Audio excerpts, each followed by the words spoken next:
Hi, I'm Jeff Mackerlane for TrueFire, and welcome to my latest installment of Tighten Up Your Blues. And today, we're going to talk about bends.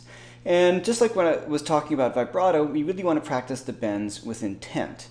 So let's talk about the technique of bends. So the first thing is just like vibrato, where my thumb is going to come over the top of the neck. I'm going to reinforce that bend with my first, second, and third finger, so I'm going to bend with my third finger. So the fingers remain sort of in place, and the bend really comes from the forearm. Alright?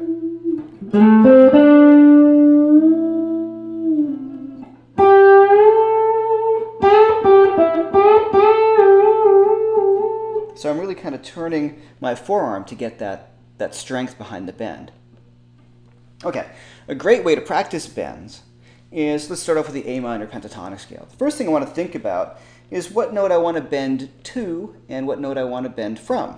So let's take the A minor pentatonic scale, like I said, which is made up of A, C, D, E, G, A, C, D, E, G, A, C, D. Now that's a mixture of minor thirds, which are 1 1/2 steps, and whole steps. So let's run through them.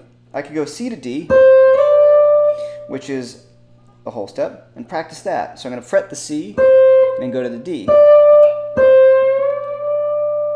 Right? Maybe bend with my pinky. When I say bend with my pinky, I mean fret with my pinky, but reinforce with the other fingers.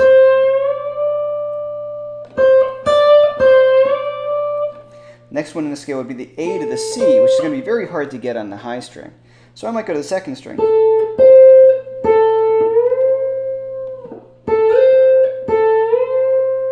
There you go. And then G to A. And now I have this E to C. Oh, sorry, E to G. There it is. All right, now D to E. Oop.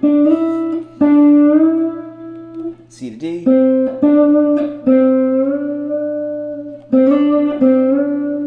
we go. Now A to C. Right, and I can do that on all the strings, and actually I want to do that. So what I'm going to do now is I laid down a little A minor to F chord vamp. Now I can practice those same bends over the background track.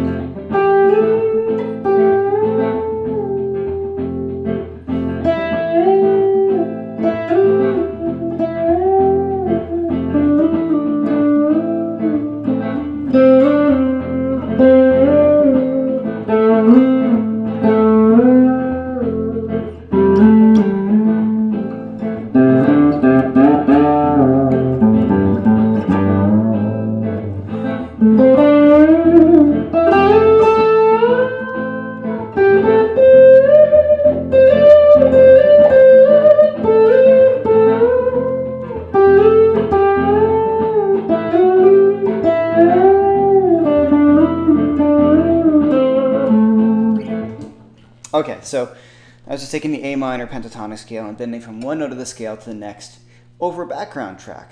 So the next thing we can do is talk about a minor scale. So let's talk about A minor, which is A, B, C, D, E, F, G, A. So now we're really introducing the half steps to the minor pentatonic scale. So we have an E to F bend, and we have a B to C that we can bend as well. So let's hear that.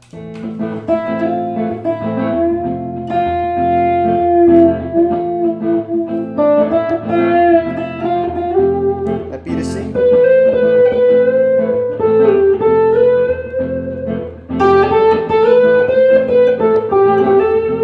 One thing we do is bend that minor third and then release it down to the half step.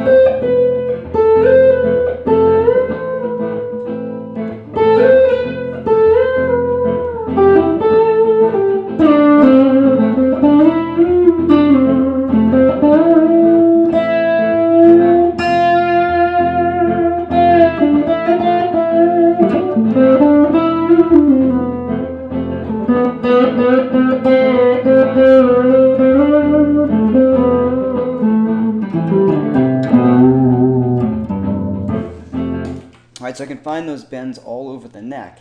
And that's what I really like to do, is I just have this background track going on. I might even just try to do up and down one string. B string. Nope.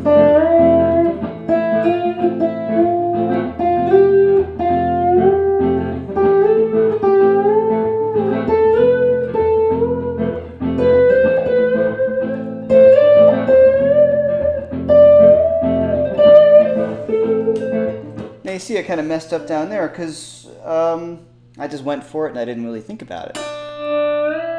There we go. So you can really, by practicing these notes individually, you build up your hand strength, which is a huge element of this.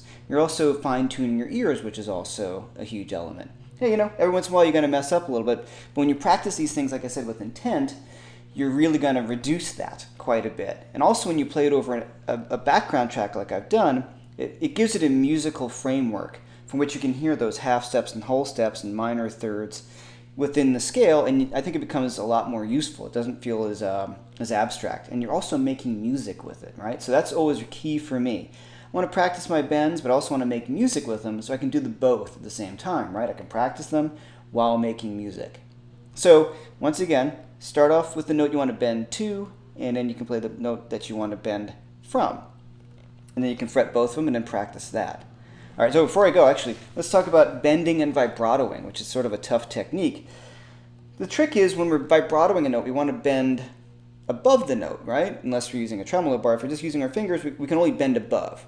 But when we're vibratoing a note that's bent, what we want to do is bend up to the pitch and release the pitch a little bit below.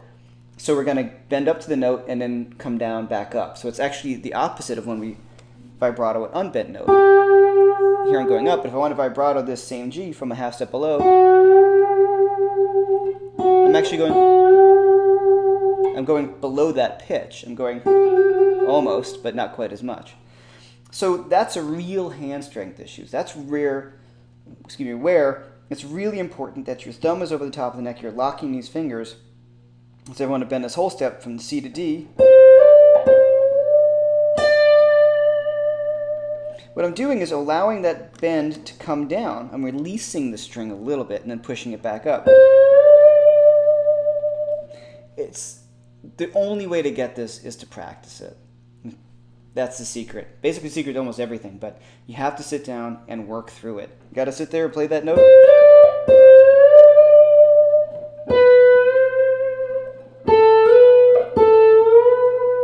Right? So it's all that hand strength and hand control. And like I keep on saying, you have to practice these things with intent.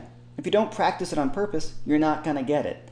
Or at least I didn't. I had to sit down and work on the notes and play a pitch, vibrato it, and see how many different kinds of vibrato I can add to it. You can check out the vibrato installment of this, of Tighten Up Your Blues, to think about vibrato. Now add the bend into it. But like I said, the trick is choose a note you want to bend from, choose a note you want to bend to, sound both of them, then do the bend, and then try to add in the vibrato.